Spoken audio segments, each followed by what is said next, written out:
మంచు మనోజ్ టాలీవుడ్ ప్రేక్షకులకి పరిచయం అక్కర్లేని పేరు.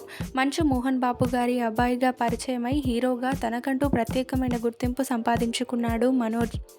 చాలా కాలం సినిమాలకి దూరంగా ఉన్న ఆయన త్వరలోనే మరో న్యూ ప్రాజెక్ట్తో ప్రేక్షకుల ముందుకి రాబోతున్నాడు. ప్రస్తుతం పలు టీవీ షోస్ని కూడా హోస్ట్ చేస్తున్నాడు మనోజ్. అయితే మనోజ్కి 2023 మార్చిలో పెళ్లి జరిగిన సంగతి తెలిసిందే. భూమా మౌనికా రెడ్డిని ప్రేమించి పెళ్లి చేసుకున్నాడు మనోజ్. ఇక ఈ కపుల్ త్వరలోనే పేరెంట్స్ అవ్వబోతున్నారట. ఈ గుడ్ న్యూస్ని సోషల్ మీడియా వేదికగా అభిమానులతో షేర్ చేసుకున్నారు మనోజ్, మౌనిక. అలాగే త్వరలోనే వీళ్ళిద్దరూ కొత్త బిజినెస్ని కూడా స్టార్ట్ చేయబోతున్నారట. ఈ గుడ్ న్యూస్ తెలిసిన తమ ఫ్యాన్స్ అంతా ఈ కపుల్కి కంగ్రాచులేషన్స్ని తెలియజేస్తూ కామెంట్స్ పెడుతున్నారు. ఈ వీడియో మీకు నచ్చితే లైక్ చేసి మరిన్ని లేటెస్ట్ అప్డేట్స్ కోసం మా ఛానల్ని సబ్స్క్రైబ్ చేసి పక్కనే ఉన్న బెల్ ఐకాన్ని క్లిక్ చేయండి.